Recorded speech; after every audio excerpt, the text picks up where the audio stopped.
Welcome back to VTU prep point. ಇವತ್ತು fifth question ನೋಡೋಣ.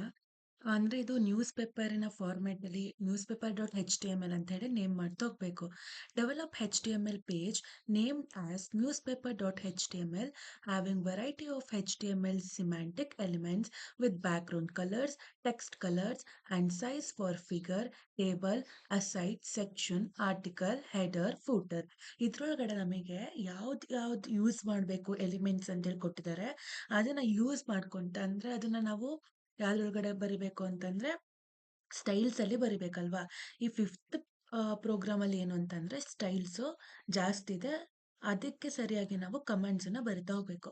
First ಎಲ್ಲಿಂದ ಸ್ಟಾರ್ಟ್ ಮಾಡಬೇಕು ಅಂತಂದ್ರೆ doc type H T M L ಅಂತ ಹೇಳಿ ತಗೊಳ್ತೀವಿ. ಅದಾದ್ಮೇಲೆ ಹೆಡ್ ಆದ್ಮೇಲೆ ನಾವು ಟೈಟಲ್ ನ ಬರಿತೀವಿ. ಇಲ್ಲಿ ಏನಾದ್ರೂ ನ್ಯೂಸ್ ಪೇಪರ್ ನ ಹೆಡ್ಡಿಂಗ್ ನಿಮ್ದು ಇಷ್ಟ ಬಂದಿದ್ದ ಹೆಡ್ಡಿಂಗ್ ನ ತಗೊಳ್ತಾ ಹೋಗ್ಬೋದು. ಎನ್ವಿರಾನ್ಮೆಂಟ್ ಅಂತ ಹೇಳಿ ತಗೊಳ್ಬೇಕು. ಅದಾದ್ಮೇಲೆ ಸ್ಟೈಲ್ ಅನ್ನ ಇಂಟರ್ನಲ್ ಶೀಟ್ ಅಲ್ಲಿ ಬರಿತೀವಿ ಅಂತ ಹೇಳಿದ್ರೆ ಟೈಟಲಿನ ಕೆಳಗಡೆಯಿಂದ ನಾವು ಸ್ಟೈಲನ್ನ ಸ್ಟಾರ್ಟ್ ಮಾಡ್ತಾ ಹೋಗ್ಬೇಕು.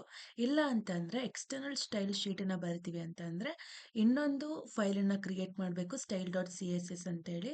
ಅದರಿಂದ ನಾವು ಸ್ಟೈಲ್ ಶೀಟ್ ಅನ್ನ ಕ್ರಿಯೇಟ್ ಮಾಡ್ಬೋದು ಅಥವಾ ಇಂಟರ್ನಲ್ ಸ್ಟೈಲ್ ಶೀಟ್ ಅನ್ನು ಯೂಸ್ ಮಾಡ್ಬೋದು. ಫಸ್ಟ್ ಬಾಡಿನ ಬರ್ಕೊಳ್ಳೋದಾದ್ರೆ ಬಾಡಿಗೆ ನಾವು ಫಾಂಟ್ ಫ್ಯಾಮಿಲಿ ಯಾವ್ದಾದ್ರು ಕೊಡ್ಬೋದು. ಕ್ಯಾಲಿಬ್ರಿ, ಏರಿಯಲ್, ಸ್ಯಾನ್ಸ್ ಏನಾದ್ರೂ ಕೊಡ್ಬೋದು. ಆಮೇಲೆ ಕಲರ್, ಪ್ಯಾಡಿಂಗ್.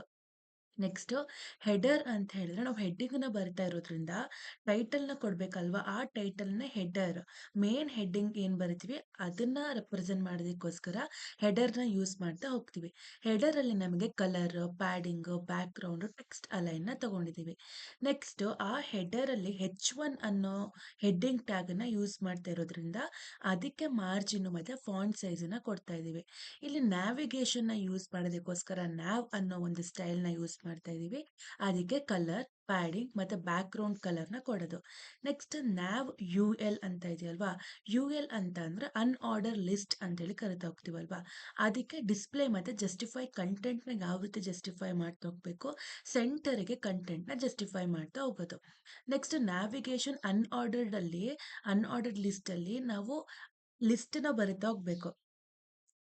ಆಯ್ತಾ. ಅದನ್ನ ಲಿಸ್ಟ್ ನ ಅದ್ರ ಒಳಗಡೆ ಕಂಟೆಂಟ್ ನ ಬರೋದಕ್ಕೋಸ್ಕರ ಐ ನ ಯೂಸ್ ಮಾಡ್ತಾ ಹೋಗ್ತೀವಿ. ಅದ್ರದ್ದು ಮಾರ್ಜಿನ್ ನ ಕೊಡೋದು. ನೆಕ್ಸ್ಟ್ ರೆಫರೆನ್ಸ್ ನ ಯೂಸ್ ಮಾಡ್ಕೊಂಡು ಅನ್ಆರ್ಡರ್ಡ್ ಲಿಸ್ಟ್ ನ ಬರೋದಕ್ಕೋಸ್ಕರ ಈ ಸ್ಟೈಲ್ ನ ಯೂಸ್ ಮಾಡೋದು. ಅದಕ್ಕೆ ಕಲರ್ ನ ಹಾಕ್ತಾ ಹೋಗ್ತೀವಿ.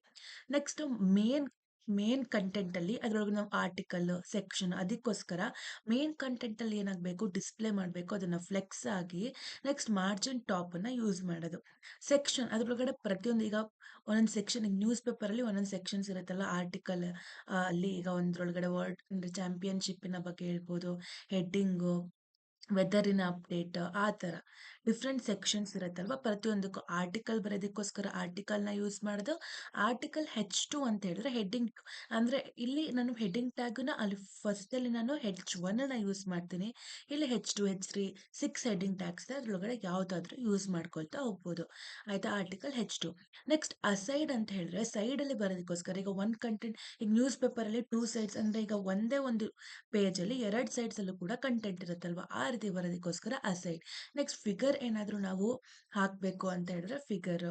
ಅದೇ ಇಮೇಜ್ ಕೂಡ ನಾನು ಹಾಕ್ಬೇಕು ಅಂತಂದ್ರೆ ಇಮೇಜ್. ಅದಕ್ಕೆ ಕ್ಯಾಪ್ಷನ್ಸ್ ನ ಹೇಳ್ಬೇಕು ಅಂತಂದ್ರೆ ಫಿಗರ್ ಕ್ಯಾಪ್ಷನ್.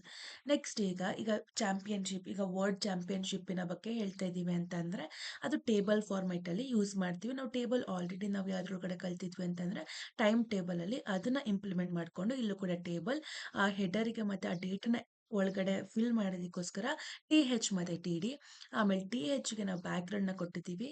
ಆಮೇಲೆ ಫೂಟರ್ ಲಾಸ್ಟ್ ಗೆ ನಮಗೆ ಕಾಪಿರೈಟ್ ಇಶ್ಯೂಸ್ ಬರಬಾರ್ದು. ಈಗ ಪ್ರತಿಯೊಂದು ಇದಿರುತ್ತಲ್ವಾ, types of the news paper ಇರುತ್ತಲ್ವಾ. ಅದಕ್ಕೆ ಕೂಡ ಪ್ರತಿಯೊಂದಕ್ಕೂ ಕೂಡ ನ್ಯೂಸ್ ಪೇಪರ್ ಅಲ್ಲೂ ಒಂದೊಂದಕ್ಕೂ ಒಂದೊಂದು ಕಾಪಿರೈಟ್ ಇರ್ತಾ ಹೋಗಿರುತ್ತೆ. ಅದನ್ನ ಫೂಟರ್ ಒಳಗಡೆ colour, padding, back ground colour ಮತ್ತೆ ಟೆಕ್ಸ್ಟ್ ಅಲೈನ್ ಇದಿಷ್ಟು ಸ್ಟೈಲ್ಸ್ ಅನ್ನ ಬರಿತಾ ಹೋಗ್ತೀವಿ.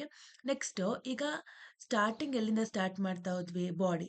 ಅವಾಗ ಬಾಡಿನ ತಗೊಳ್ತಾ ಹೋಗ್ತೀನಿ. ಇಲ್ಲಿ ಬಾಡಿನ ಓಪನ್ ಮಾಡ್ತೀನಿ. ಅದಾದ್ಮೇಲೆ ಹೆಡರ್ ಯಾವ ರೀತಿ ಸ್ಟೈಲ್ ನಾವು ತಗೊಳ್ತಾ ಹೋಗಿದೀವಲ್ವಾ ಅದೇ ರೀತಿ ಓಪನ್ ಮಾಡ್ಕೊಂಡು ಹೋಗ್ತಾ ಓಪನ್ ಮಾಡ್ತಾ ಹೋಗ್ಬೇಕು. ಅಂದ್ರೆ ಪ್ರತಿಯೊಂದು ಟ್ಯಾಗನ್ನ, ಈಗ ಬಾಡಿ ಟ್ಯಾಗನ್ನ ಓಪನ್ ಮಾಡ್ತೀನಿ. ನೆಕ್ಸ್ಟ್ ಅದ್ರೊಳಗಡೆ ಹೆಡರ್ ಮಾಡಿ ಇಲ್ಲಿ ನಾನು ಏನಾದರೂ ಒಂದು ಟಾಪಿಕ್ನ ತಗೊಂಬೋದು. ಎನ್ವಿರಾನ್ಮೆಂಟಲ್ ಪೊಲ್ಯೂಷನ್ ಬಗ್ಗೆ ಹೇಳ್ತಾ ಇದ್ದೀನಿ ಅಂತ ಅನ್ಕೊಳ್ಳೋಣ. ಹೆಡರ್ನ ಕ್ಲೋಸ್ ಮಾಡ್ತಾ ಹೋಗ್ತೀನಿ. ನ್ಯಾವಿಗೇಷನ್ ಓಪನ್ ಮಾಡ್ತೀನಿ. ಅನ್ಆರ್ಡರ್ಡ್ ಲಿಸ್ಟ್, ಅದರೊಳಗಡೆ ಲಿಸ್ಟನ್ನ ಬರಿಬೇಕು ವಿತ್ ಹೆಚ್ ರೆಫರೆನ್ಸ್ ಅನ್ನು ಆಂಕರ್ ಟ್ಯಾಗ್ನ ಯೂಸ್ ಮಾಡಿಕೊಂಡು ಇಲ್ಲಿ ಹ್ಯಾಶ್ ಅನ್ನೋ ಜಾಗದಲ್ಲಿ ನೀವು ಯಾವುದಾದ್ರೂ ಒಂದು HTTPS ಆಗಿರೋ ವೆಬ್ಸೈಟ್ URL ಇರುತ್ತಲ್ಲ ಅದನ್ನ ಪೇಸ್ಟ್ ಮಾಡ್ತಾ ಹೋಗ್ಬೋದು.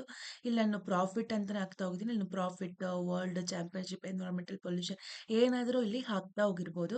ನೆಕ್ಸ್ಟ್ ಆಂಕರ್ ಟ್ಯಾಗ್ ಅನ್ನ ಕ್ಲೋಸ್ ಮಾಡಿ ಆ ಲಿಸ್ಟ್ ಅನ್ನೋದನ್ನ ಕ್ಲೋಸ್ ಮಾಡಬೇಕು. ಅನ್ಆರ್ಡರ್ಡ್ ಲಿಸ್ಟ್ ಕ್ಲೋಸ್ ಆಗುತ್ತೆ. Navigation close. ಮೇಲ್ ಅನ್ನ ಓಪನ್ ಮಾಡ್ತಾ ಹೋಗೋದು. ಈಗ ಪ್ರತಿಯೊಂದು ಸೆಕ್ಷನ್ ಅನ್ನ ಓಪನ್ ಮಾಡ್ಕೊಳ್ತಾ ಹೋಗಿ ಅದ್ರೊಳಗಡೆ ಆರ್ಟಿಕಲ್ ನ ಬರಿತಾ ಹೋಗ್ಬೇಕು. ಈಗ ಸೆಕ್ಷನ್ ಒಳಗಡೆ ನಾನು ಆರ್ಟಿಕಲ್ ನ ಓಪನ್ ಮಾಡಿ ಆರ್ಟಿಕಲ್ ನ ಹೇಳ್ಬೇಕು ಅಂತಂದ್ರೆ ಆರ್ಟಿಕಲ್ ಆದ್ಮೇಲೆ ನಾನು ಹೆಡರ್ H2 ತಗೊಂಡಿದ್ವಲ್ಲ ಅದಕ್ಕೆ H2. ಅದ್ರೊಳಗಡೆ ಈಗ ಬ್ರೇಕಿಂಗ್ ನ್ಯೂಸ್ ಏನಾದ್ರು environmental pollution causes many problem to the human life ಆಯ್ತಾ. ನೆಕ್ಸ್ಟ್ ಅದಕ್ಕೆ P is equal to colour ಏನಾದ್ರು ಕೊಡ್ಬೋದು. ಇದು ಇನ್ಲೈನ್ ಅಲ್ಲಿ ಕೊಟ್ಟಿರೋದು. ಈ ರೀತಿ ಕೊಟ್ಟಿರೋದು ಇನ್ಲೈನ್ ಆಯ್ತು. It is very dangerous to the human life. ಒಂದು ಪ್ಯಾರಾಗ್ರಾಫ್ ಬರೀಬೋದು, ಎಷ್ಟಾದ್ರೂ ಬರೀಬೋದು. ಆರ್ಟಿಕಲ್ ನ ಕ್ಲೋಸ್ ಮಾಡ್ತೀನಿ. ನೆಕ್ಸ್ಟ್ ಅಲ್ಲಿ ಏನಾದ್ರು ಫಿಗರ್ ನ ಹಾಕ್ಬೇಕು ಅಂತಂದ್ರೆ ಫಿಗರ್ ನ ಹಾಕೋದು. ಅಂದ್ರೆ ಇಮೇಜ್ ಸೋರ್ಸ್ ಇಲ್ಲಿ ಏನೋ ಒಂದು ಕೊಟ್ಟಿದ್ದೀನಿ ಸುಮ್ಮನೆ ಸಿಂಪಲ್ ಆಗಿ ಯಾವುದೋ .jpg ಅಂತ ಹೇಳಿ. ನೆಕ್ಸ್ಟ್ ಫಿಗ್ ಕ್ಯಾಪ್ಷನ್ ಅಲ್ಲಿ this is the picture of the lord ಏನಾದರೂ ಆಗಿರ್ಬೋದು. ಫಿಗರ್ನ ಕ್ಲೋಸ್ ಮಾಡ್ತಾ ಹೋಗ್ತೀನಿ. ನೆಕ್ಸ್ಟ್ ಆರ್ಟಿಕಲ್ ನಾನು ಟೇಬಲ್ನ ಯೂಸ್ ಮಾಡ್ಕೊಳ್ಳೋದಕ್ಕೋಸ್ಕರ ವರ್ಲ್ಡ್ ಚಾಂಪಿಯನ್ ಅಂತ ಹೇಳಿ ತಗೊತೀನಿ. ಅದ್ರ ಕೆಳಗಡೆ ಕೂಡ ನೀವು ಪ್ಯಾರಾಗ್ರಾಫನ್ನ ಬರಿತಾ ಹೋಗ್ಬೋದು. ಆರ್ಟಿಕಲ್ನ ಕ್ಲೋಸ್ ಮಾಡ್ತೀನಿ.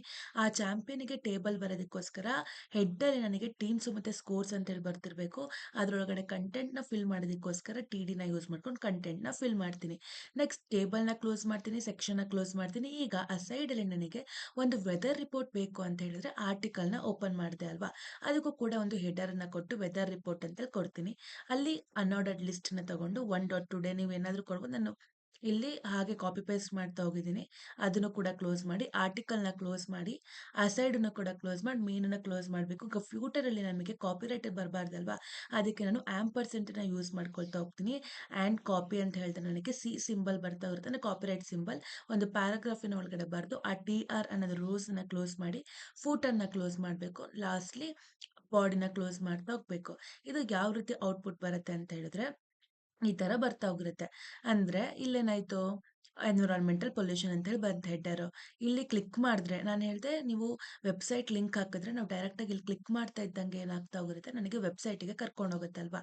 ಇಲ್ಲಿ ನಾನು ಸಿಂಪಲ್ ಆಗಿ ಹ್ಯಾಶ್ ಅಂತ ಹಾಕಿದ್ದೆ ಅಷ್ಟೇ. ನೆಕ್ಸ್ಟ್ ಈಗ ಬ್ರೇಕಿಂಗ್ ನ್ಯೂಸ್ ಆ ಥರ ಹಿಂಗೆ ಬರೆದು ಕೆಳಗಡೆ ಪ್ಯಾರಾಗ್ರಾಫಲ್ಲಿ ನೀವು ಎಷ್ಟಾದರೂ ಇಲ್ಲೇನಾಗಿರ್ಬೋದು, ಎಷ್ಟಾದರೂ ನೀವು ಲೈನ್ಸನ್ನ ಬರಿತಾ ಹೋಗ್ಬೋದು ಪ್ಯಾರಾಗ್ರಾಫ್ನ ಯೂಸ್ ಮಾಡಿ. ಫಿಗರ್ನ ನಾನು ಸೆಂಟ್ರಲ್ಲಿ ಇನ್ಸರ್ಟ್ ಮಾಡಿದ್ದೀನಿ, ನೀವು ಲೆಫ್ಟ್ ಅಥವಾ ರೈಟಲ್ಲಿ ಇನ್ಸರ್ಟ್ ಮಾಡ್ತಾ ಹೋಗ್ಬೋದು. ಕೆಳಗಡೆ ಕ್ಯಾಪ್ಷನ್ನ ನೀವು ಹೆಡ್ಡಿಂಗ್ ಯಾವ್ದ್ರೊಳಗಡೆ ಆದರೂ ಅಥವಾ ಸ್ಮಾಲ್ ಲೆಟರಲ್ಲಿ ಸ್ಟೈಲನ್ನ ನೀವು ಚೇಂಜ್ ಮಾಡ್ಕೊಂಡು ಆ ರೀತಿನಾದರೂ ಬರಿಬೋದು. ನೆಕ್ಸ್ಟ್ ಟೇಬಲ್ ಬರೋದಕ್ಕೆ ಒಂದು ಆರ್ಟಿಕಲನ್ನು ಹೆಡರನ್ನು ಯೂಸ್ ಮಾಡ್ಕೊಂಡು ಬರ್ತೆ H2, ಕೆಳಗಡೆ ಪ್ಯಾರಾಗ್ರಾಫ್ನ ಬರ್ದೆ ಟೇಬಲ್ನ ಯೂಸ್ ಮಾಡ್ಕೊಂಡು ಮಾಡಿರೋ ಕಂಟೆಂಟ್ ಸೇಮ್ ಟೈಮ್ ಟೇಬಲ್ ರೀತಿ. ನೆಕ್ಸ್ಟ್ ಆ ಸೈಡಲ್ಲಿ ಸೆಕ್ಷನ್ಸಲ್ಲಿ ವೆದರ್ ರಿಪೋರ್ಟನ್ನು ಬರ್ತಿದ್ವಲ್ವಾ, ಅಲ್ಲಿ 1 ಟುಡೇ 1 ಆ ಥರ ಕೊಟ್ಟಿದ್ರೆ ನೀವು ಏನಾದರೂ ಕೊಡ್ತಾ ಹೋಗ್ಬೋದು. ನೆಕ್ಸ್ಟ್ ಕೆಳಗಡೆ ಫೂಟರಲ್ಲಿ ನಮಗೆ ಕಾಪಿರೈಟನ್ನು ಬರಬಾರ್ದು ಅಲ್ಲ, ಆಂಪರ್ಸೆಂಟ್ ಹಾಕಿದಾಗ ನೋಡಿ ನಮಗೆ ಇಲ್ಲಿ ಕಾಪಿರೈಟ್ ಸಿಂಬಲ್ ಬರುತ್ತೆ. ಇದಿಷ್ಟು ಏನಾಗಿತ್ತು ಅಂತಂದ್ರೆ ನ್ಯೂಸ್ ಪೇಪರ್ ಇಂದು ವೆಬ್ಸೈಟಲ್ಲಿ ಯಾವ ರೀತಿ ವೆಬ್ ಪೇಜನ್ನ HTML CSSನ ಯೂಸ್ ಮಾಡಿಕೊಂಡು ಯಾವ ಥರ ಇಂಪ್ಲಿಮೆಂಟ್ ಮಾಡೋದು ಅಂತ ಹೇಳಿ ಗೊತ್ತಾಯಿತು. ನಾವು ನೆಕ್ಸ್ಟ್ ಸಿಕ್ಸ್ತಲ್ಲಿ ಸಿಂಪಲ್ ಕ್ಯಾಲ್ಕುಲೇಟರ್ನ by using the HTML CSS ಮತ್ತು ಅದ್ರೊಳಗಡೆ ಜಾವ ಸ್ಕ್ರಿಪ್ಟ್ ಬರ್ತಾ ಹೋಗುತ್ತೆ. ಈಗ 6th ಇಂದ 10th ತನಕ ನಮಗೇನು ಬರುತ್ತೆ, ಜಾವ ಸ್ಕ್ರಿಪ್ಟ್ ಕೂಡ ಬರ್ತಾ ಹೋಗುತ್ತೆ HTML CSS ಜೊತೆ. ನೆಕ್ಸ್ಟ್ 8th ಅಂತೂ ಮಾತ್ರ PHP ಮೈ ಅಡ್ಮಿನಲ್ಲಿ ಝ್ಯಾಂಪ್ನ ಯೂಸ್ ಮಾಡಿಕೊಂಡು ಯಾವ ರೀತಿ ಕನೆಕ್ಟ್ ಮಾಡೋದು ಟು ದ ಡೇಟಾ ಬೇಸ್ ಅನ್ನೋದನ್ನ ತಿಳ್ಕೊಳ್ತಾ ಹೋಗೋಣ.